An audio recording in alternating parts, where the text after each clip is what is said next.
ही रही तोर जान रे, अब बनल चाहेले अनजान रे। पहले हम ही रही तोर जान रे, अब बनल चाहेले अनजान रे। कर तारे पे तो घात कके दोसरा से बात, हमर गइल बासनक खोपड़ी। नखी चौहान जी के लायक रे भोसड़ी, नखी चौहान जी के लायक, नखी चौहान जी के लायक रे भोसड़ी, नखी चौहान जी के लायक।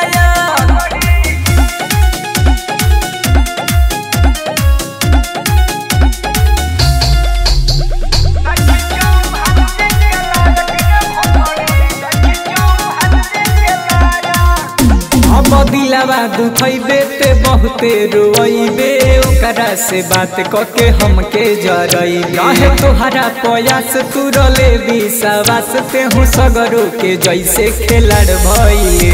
अब दिलावा दुखैबे ते बहुते रोइबे, ओकरा से बात कके हमके जरइबे। काहे तोहरा प्रयास तुरले विश्वास, तेहू सगरो के जैसे खेलाड़ भइले।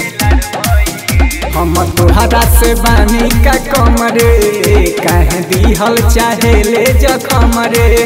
तेही कैले रहू प्यार, तेही कैले इजहार, हमरा प्यार के जरैले झोपड़ी। नखी चौहान जी के लायक रे भोसड़ी, नखी चौहान जी के लायक, नखी चौहान जी के लायक रे भोसड़ी, नखी चौहान जी के लायक।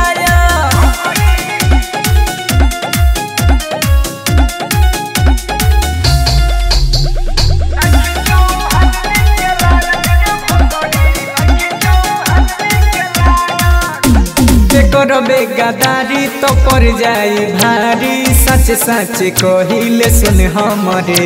ते जान तो हो खबे रे, मान तो हो खबे, चौहान के देखबे जब दम रे। ते करबे गदारी तो पड़ जाई भारी, सच सच कहिले सुन हमरे। ते जान तो हो खबे रे, मान तो हो खबे, चौहान के देखबे जब दम रे। बड़े बेवफा ते साचो सनम रे, दिहले सोनू विपुल के गम रे।